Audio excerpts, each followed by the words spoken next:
अब हम लोग कुछ न्यूमेरिकल देखेंगे जो किरचॉफ करंट लॉ पे बेस्ड है, जिसमें पहला न्यूमेरिकल जो मैं लेता हूँ वो है, लेट अस कंसीडर कि मैंने एक लूप लिया है। तो हम लोग को कैलकुलेट करना है कि ये हमारे पास एक सर्किट डायग्राम गिवन है, एक सर्किट का पार्ट गिवन है जिसमें 15 एम्पियर का करंट जंक्शन ए पे आ रहा है, 3 एम्पियर का करंट जंक्शन बी पे आ रहा है, और ये मैं ले लेता हूं जंक्शन सी और ये ले लिया जंक्शन डी। डी पे जो करंट आ रहा है वो 5 एम्पियर का है। करंट की डायरेक्शन हमने यहां पे क्या ले रखी है बच्चों, इस लूप के ए बी सी डी जो नेटवर्क है इस नेटवर्क के तरफ है, जंक्शन के तरफ है। यहाँ बी 3 एम्पियर का जो करंट है वो भी जंक्शन की तरफ है और 5 एम्पियर का करंट भी जंक्शन की तरफ है। तो हमको कैलकुलेट करना है कि सी जो जंक्शन है वहाँ से जो वायर लगाया गया है इस वायर से कितनी करंट पास होगी, ये हम लोग को कैलकुलेट करना है कि what will be the current passing, what will the value of I, generally यही निकालना है। तो ऐसे कंडीशन पे, और ये जो A B C D network ले रखा है इसमें करंट की डायरेक्शन हमने कैसे ले रखी है, क्लॉकवाइज डायरेक्शन करंट की ले रखी है। तो हम लोगों को यहाँ पता करना है कि what will be value of I. तो अगर देखा जाए तो इस नेटवर्क के, इस पूरे नेटवर्क का जो करंट होगा वो इन्हीं करंट्स का समेशन होगा। तो यहाँ से A B B C C D और ए डी से पास होने वाली करंट वही करंट होगी जो 15 एम्पियर 3 एम्पियर 5 एम्पियर और आई वैल्यू की होगी। तो सिंपली हम इस नेटवर्क में इतने पोर्शन को नेग्लेक्ट करेंगे। तो हम कहेंगे कि 15 एम्पियर का करंट आया है, 15 एम्पियर का करंट सर्किट में ए पॉइंट से आया, साथ में 3 एम्पियर का करंट भी सर्किट में आया और 5 एम्पियर का भी करंट सर्किट में आया। ये तीनों करंट आ रहे हैं और आने वाले करंट का समेशन किरचॉफ केसीएल के हिसाब से समेशन ऑफ करंट जो इन टुवर्ड्स जंक्शन है उसकी value summation of current away from the junction होगा। तो ये मान लिया जाए ये भी जंक्शन की तरफ आ रहा है, ये भी जंक्शन की तरफ आ रहा है, ये भी जंक्शन की तरफ आ रहा है और ये जंक्शन से बाहर जा रहा है और इस करंट की वैल्यू हमने कंसिडर कर ली है आई। तो जब सॉल्व करेंगे तो हम लोग को आने वाली करंट को जाने वाली करंट के समेशन के बराबर रखना है। तो summation of current towards the junction will be 15 ampere plus 3 ampere plus 5 ampere. So it will concluded to be 23 ampere, 23 ampere which is equals to I. तो वैल्यू ऑफ आई क्या आएगा, 23 एम्पियर होगा। ठीक है, तो ये हम लोगों ने पहला प्रॉब्लम देखा, फर्स्ट प्रॉब्लम जो केसीएल पे बेस्ड है, किरचॉफ करंट लॉ पे बेस्ड है। इसी तरह से एक और नेटवर्क का प्रॉब्लम देखा जाता है। हाँ, तो ये हमने उसी नेटवर्क में थोड़ा सा मॉडिफाई किया उसी नेटवर्क को, और जो पीछे हम लोगों ने नेटवर्क देखा था उस नेटवर्क में हमने इन पोर्शन में रेजिस्टेंस लगा दिया, यहाँ पे भी रेजिस्टेंस लगा दिया मैंने। अब हमारे पास सवाल ये है कि इफ 15 एम्पियर का करंट यहाँ से आ रहा है, 3 एम्पियर का करंट यहाँ से आ रहा है और 5 एम्पियर का जो कि पिछले प्रॉब्लम में करंट नेटवर्क के तरफ था, बट इस प्रॉब्लम में 5 एम्पियर का करंट बाहर के तरफ है, तो हमारे पास कैलकुलेट करना है कि what will be the value of I1, here I1, I2, I3 और I4। तो कैलकुलेट क्या करना है बच्चों, calculate magnitude of I1, I2, I3 and I4, इसको हम लोगों को कैलकुलेट करना है। ठीक है, तो हमें क्या अप्लाई करना है, केसीएल का अप्लाई करके हम इस प्रॉब्लम को सॉल्व करने की कोशिश करेंगे। तो सबसे पहले हमको देखना है कि ये हमारा एक जंक्शन है, ए एक जंक्शन है। जंक्शन क्या होता है, प्रीवियस लेक्चर में हम लोगों ने देखा है, प्रीवियस वीडियो में, कि जंक्शन की डेफिनेशन है कि जहां एक से ज़्यादा मोर देन टू, एक, दो या दो से ज़्यादा, 2 और मोर देन 2 वायर्स जिस जगह पे कनेक्ट होंगे उस पॉइंट को हम क्या नाम दे देंगे, जंक्शन। तो अगर यहाँ पे ए एक जंक्शन है कि नहीं है? हाँ, यहाँ पे 3 डिफरेंट वायर कनेक्ट हैं। तो अगर उस जंक्शन के लिए हम अप्लाई करें KCL, तो for junction number A, for junction A के लिए अगर KCL अप्लाई किया जाए तो आने वाली करंट कितनी है? तो हम ये देखेंगे 15 एम्पियर की करंट आ रही है। ठीक है, यहाँ से 15 एम्पियर की करंट आ रही है। आने वाले करंट को अगर हम पॉजिटिव कंसीडर करते हैं तो जाने वाले करंट को हमको नेगेटिव कंसीडर करना पड़ेगा, और हम ये देखेंगे कि ये 8 एम्पियर की करंट जंक्शन से दूर जा रही है। ये जंक्शन से ऐसे 8 एम्पियर की करंट नीचे की तरफ जा रही है, तो हम इसमें -8 लगा दें, कुछ ऐसा लिखें, +-8 एम्पियर। और साथ में यहाँ से जो करंट है उस करंट के साइन को हम ऐसे ही छोड़ दिए, लेट I2। हमने क्या लिया है कि I2 की जो डायरेक्शन है वो हमने टुवर्ड्स ए ले लिया। अगर ए की तरफ लिया है तो I2 की डायरेक्शन हमको कैसे, डायरेक्शन हमने I2 की जंक्शन की तरफ लिया है तो इसकी वैल्यू कितनी होनी चाहिए, इसका साइन कैसा होना चाहिए, पॉजिटिव, क्योंकि इनवर्ट करंट को मैं क्या ले रहा हूँ, पॉजिटिव। अब ये सारे करंट का समेशन जो है वो किसके बराबर होना चाहिए, 0 के बराबर। अब यहाँ देखा जाए तो 15 - 8 दैट इक्वल्स टू 7। ठीक है, तो 7 plus I2 will comes out to be 0 और I2 will equals to minus times of 7। अब अगर ध्यान से देखें बच्चों तो माइनस साइन किसके लिए था, ये माइनस साइन इस जगह पे क्या सिग्निफाई कर रहा है कि डायरेक्शन ऑफ करंट जो है I2 की, जो डायरेक्शन है करंट की डायरेक्शन है I2 की, वो जंक्शन से अवे होगा, क्योंकि हमने जंक्शन के तरफ आने वाले करंट का साइन कैसा लिया है, तो हमने यहाँ पे जंक्शन के तरफ आने वाले करंट का साइन प्लस लिया है टुवर्ड्स जंक्शन, और ऐसे कंडीशन पे हमको जंक्शन से दूर जाने वाले करंट का साइन कैसा लेना पड़ेगा, नेगेटिव। तो यहाँ हमारे कंक्लूजन में I2 की डायरेक्शन कैसी आई है, नेगेटिव।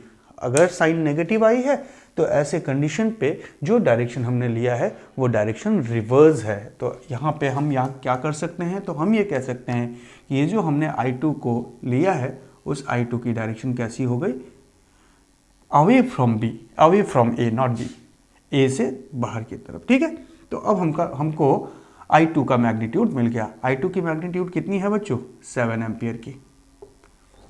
उसी तरीके से अगर हम जंक्शन बी के लिए अप्लाई करें तो फॉर जंक्शन बी के लिए अगर अप्लाई करें तो सिंपली हम कह सकते हैं कि थोड़ा, अब मैं समेशन इक्वल्स टू 0 ना कह के ये कहता हूं कि sum of current towards junction equals to the sum of current away from the junction. तो यहाँ देखा जाए कि अगर 2 करंट जंक्शन के तरफ जा रहे हैं, ऐसे कंडीशन पे तीसरे करंट को क्या होना पड़ेगा, अवे फ्रॉम जंक्शन होना पड़ेगा, तभी तो समेशन 0 होने वाला है। मतलब 3 करंट यहाँ पे, एक करंट I2 है, एक करंट 3 एम्पियर है और एक करंट I3 है, और ये जंक्शन पे तीनों की वैल्यू सम होने के बाद 0 होनी चाहिए, और ये दोनों अगर जंक्शन के तरफ है, ऐसे कंडीशन पे तीसरे करंट को क्या होना पड़ेगा, जंक्शन से अवे होना पड़ेगा। Therefore I2 plus 3 ampere will equals to I3, और I3 का डायरेक्शन किधर होगा बच्चों, away from the junction, away from the junction. ठीक है, और I2 की वैल्यू यहाँ हम लोगों ने कितनी निकाली है, यहाँ हम लोगों ने 7 एम्पियर निकाला है। तो सब्स्टिट्यूट करेंगे तो 7 ampere plus 3 ampere and it will equals to I3 की वैल्यू कितनी आई, I3 की वैल्यू 10 एम्पियर आ गई। ठीक है, तो हमने I3 कितना पाया, हम यहाँ से सॉल्व करके देखे हैं कि I3 की वैल्यू 10 एम्पियर आई है। ओके, अब हम देखते हैं जंक्शन डी को। तो अप्लाई फॉर दिस लॉ को हम अप्लाई करेंगे किसके लिए, जंक्शन डी के लिए। तो फॉर जंक्शन डी, अगर डी जंक्शन पे अप्लाई किया जाए तो जंक्शन के तरफ आने वाला करंट कितना है 8 एम्पियर का, जंक्शन से जाने वाला करंट कितना है 5 एम्पियर का, और आने वाले को अगर पॉजिटिव लिए हैं तो जाने वाले को क्या लेना पड़ेगा नेगेटिव, और प्लस I4, और I4 के साइन को हम प्लस ले लेते हैं, इसका मतलब हमने डायरेक्शन किधर लिया है जाने की तरफ, तो जंक्शन की तरफ, और इन सब का समेशन कितना होना चाहिए 0। बात समझ में आ रही है। अब अगर ये जो हमने कंसीडर किया है डायरेक्शन टुवर्ड्स जंक्शन, अगर ये गलत होगा तो यहाँ I4 की जो साइन होगी वो हमारी नेगेटिव आएगी, क्योंकि हमने कैसा लिया है प्लस। तो यहाँ सॉल्व करते हैं, 8 - 5 = 3 ampere, and 3 ampere plus I4 comes out to be 0, therefore I4 equals to क्या हो गया, it will equals to -3 ampere।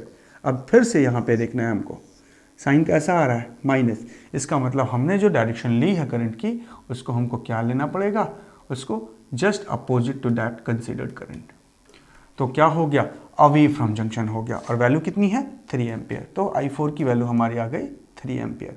उसी तरीके से अब यहाँ देखा जाए I3 C के तरफ आ रही है, I4 C के तरफ आ रहा है, ऐसे कंडीशन पे I1 की वैल्यू क्या होनी चाहिए, I1 C से बाहर की तरफ होना चाहिए, तो यहाँ से करंट बाहर की तरफ आएगा और करंट की वैल्यू कितनी होगी आने वाले करंट के समेशन के बराबर। आने वाला करंट क्या है I3 और I4, देयरफॉर I1 की वैल्यू कितनी होने वाली है बच्चों, I1 = I3 + I4 होने वाला है। कहाँ के लिए अप्लाई किया, तो हम फॉर जंक्शन ए के लिए देखें, जंक्शन ए के लिए, ठीक है। अगर दो करंट आ रही हैं तो तीसरे करंट को हमको भेजना पड़ेगा जंक्शन से दूर। तो I3 की वैल्यू कितनी है 10 एम्पियर, I4 की वैल्यू कितनी है 3 एम्पियर, तो समीशन होने के बाद I1 की वैल्यू कितनी हो गई, it will comes out to be 13 ampere, ठीक है। तो इस तरीके से हम लोगों ने किरचॉफ्स के न्यूमेरिकल को देखा, 2 न्यूमेरिकल्स हम लोगों ने कर लिया, एक न्यूमेरिकल और कर लेते हैं, फिर हम लोग पहुंचेंगे किरचॉफ वोल्टेज लॉ पे, ठीक है बच्चों। तो ये हमारा एक नेटवर्क है जिसमें हमने 3 रेजिस्टर कंसिडर कर रखा है, एक 2 ओम का है, एक 4 ओम का है, और तीसरा जो है वो भी 2 ओम का है। ए पॉइंट एक है जिसकी पोटेंशियल है 20 वोल्ट, और बी पॉइंट जो है उसकी पोटेंशियल है 5 वोल्ट, और एक स्विच के साथ हमने इस वायर को अर्थ कर रखा है। अब अगर हम इस स्विच को ऑफ कर दे, यहां पे हमारा ये स्विच ऑफ है, अगर इस स्विच को हम ऑन कर दे तो हमसे ये क्वेश्चन पूछा जा रहा है कि what will be the value of current across each resistance if the switch connected that is S is keeping on, ठीक है। तो करंट क्वेश्चन क्या है, find current through each resistance, current through each resistance when switch S remain closed।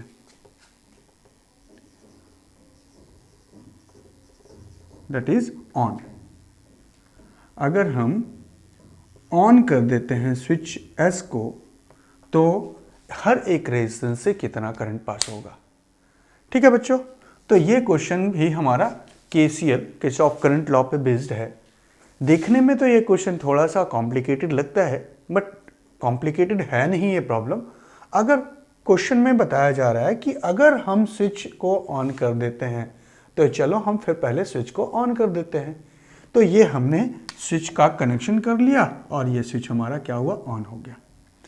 अब जैसे ही switch on हुआ हम देखेंगे कि ये हमारा एक जंक्शन है, इस junction let this junction is considered as a whose potential is 20 volt, और दूसरा जो जंक्शन लिया है उसकी पोटेंशियल है कितनी 5 वोल्ट। हमने मिडवे ये बीचों बीच एट द मिड एक जंक्शन कंसिडर करते हैं, let the potential of the junction is taken as V। V potential ले लेते हैं जंक्शन का। ठीक है, अब अगर वी पोटेंशियल ले रखा है तो अगर वी की पोटेंशियल 20 वोल्ट से कम रहेगी तो ए से वी पोटेंशियल, उस पोटेंशियल के पॉइंट को मैं एक जंक्शन का नाम दे देता हूं, लेट इज से ये सी है, तो सी के तरफ ए सी से एक करंट पास होगी और वो करंट हम ऐसे देख सकते हैं इस डायरेक्शन में। ठीक है, तो अगर if the potential at C, potential of C is V and which is less than 20, on that condition less than 20 होने पे करंट की डायरेक्शन 20 से V की तरफ और greater than 20 होने से V से 20 की तरफ करंट जाएगी। ठीक है, because current is always passing from higher potential to lower potential। ठीक है, तो मान लेते हैं अभी ये V की वैल्यू कैलकुलेट हो जाएगी, हम कर लेंगे कितना है। तो मान लिया जाए कि V की वैल्यू हम ले लेते हैं कि डायरेक्शन किधर है, A से C के तरफ, और इस करंट को मान लिया जाए कि let this current is taken as I1। ठीक है, क्या करंट मान लिया, I1। उसी तरीके से अगर हम V की पोटेंशियल B के नॉट इक्वल कंसिडर करें तो हम देखेंगे कि इस डायरेक्शन में भी एक करंट पास होगी रजिस्टर नंबर 4 से, रजिस्टर जिसका रेजिस्टेंस है 4 ओम, उससे एक करंट पास होगी और उस करंट को मैंने मान लिया I2। और ये दो करंट इधर आ रहा है, पोटेंशियल हमारे पास क्योंकि हमने अर्थ कर रखा है और अर्थ की पोटेंशियल हमने कंसिडर कर रखा है पिछले क्लासेस में कैपेसिटेंस में कि the potential of earth is considered to be 0। So यहाँ की पोटेंशियल 0 है, यहाँ की पोटेंशियल V है, तो नीचे की तरफ फ्रॉम सी टू अर्थ एक करंट की डायरेक्शन होगी और वो करंट की डायरेक्शन हम कैसे ले लेते हैं, लेट ये हमने करंट की डायरेक्शन ले ली। ठीक है, कैसे बच्चों, इधर से नीचे की तरफ, और इस करंट को मान लिया I3। अब अगर देखा जाए ध्यान से तो जंक्शन C पे एक करंट I1 आ रहा है, एक करंट I2 आ रहा है और I3 नीचे जा रहा है। क्लियर है, और हम KCL में ये पढ़ के रखे हुए हैं कि sum of current towards junction is equals to the sum of current passing away from the junction. तो यहां कौन से दो करंट का समेशन तीसरे के बराबर होगा, I1 जंक्शन की तरफ है, I2 जंक्शन की तरफ है, C जंक्शन की तरफ है और I3 जो है वो जंक्शन से दूर है। तो हम यहां लिख सकते हैं कि हेयर I1, हमने क्या लिया, I1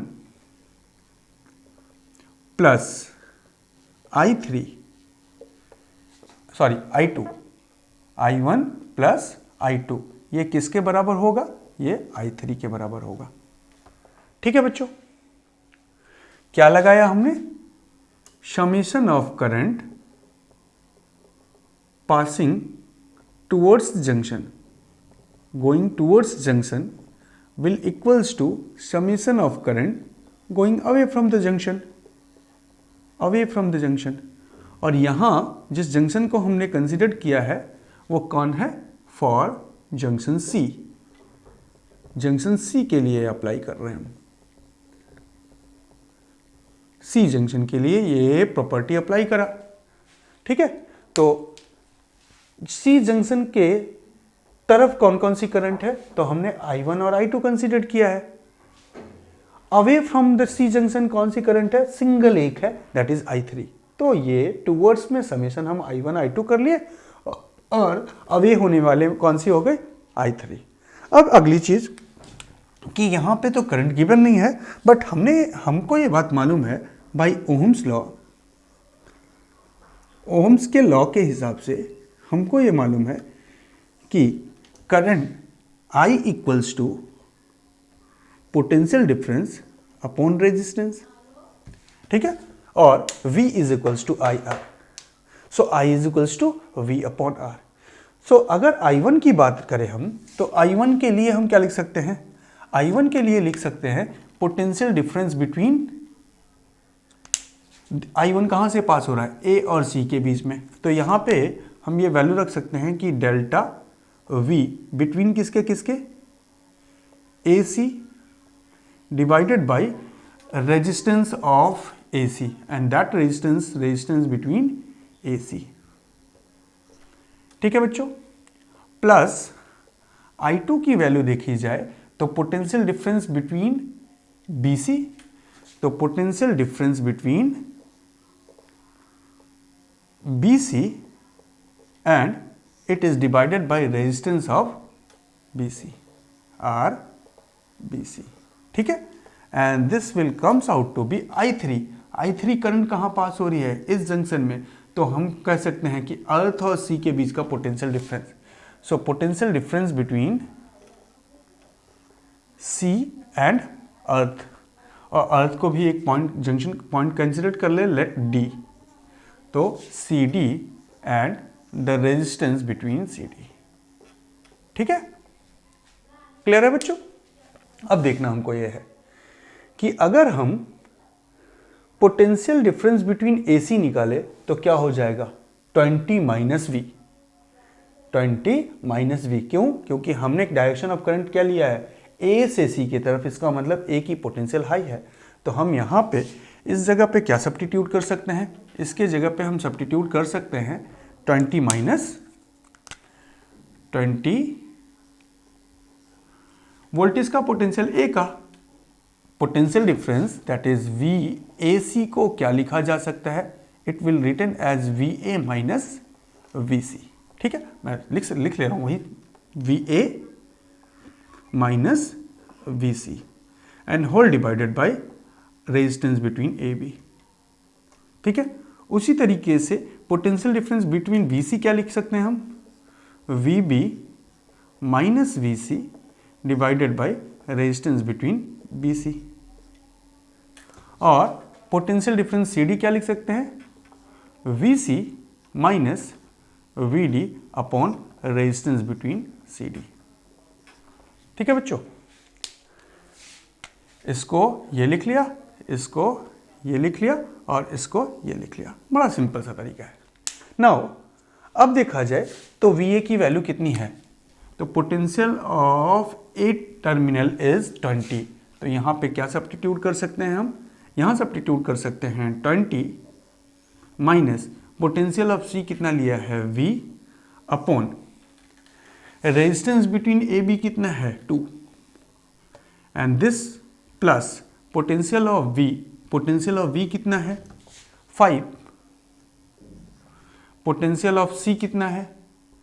V upon resistance between BC कितना है? 4. And this will comes out to be potential of C. यहाँ पे क्या लिख सकते हैं? Potential of C is V and potential of D क्या है? पोटेंशियल ऑफ D ये अर्थ है, तो इसकी पोटेंशियल कितनी होगी? It will comes out to be 0.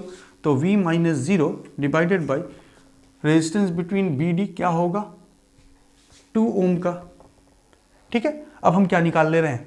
अब यहाँ से हम V की कैलकुलेशन कर सकते हैं, V को फाइंड कर सकते हैं, और जैसे ही हमको V पता चलेगा हम इस इक्वेशन में पुट करके I1, I2, I3 निकाल सकते हैं. ठीक है, बड़ा सिंपल सा तरीका है. तो हम यहाँ से इसको लिखें 20 minus V upon 2, 5 minus V upon this and this. तो इसको लिख लीजिए. यहाँ से हमने एलसीएम ले लिया. कितना आया एलसीएम?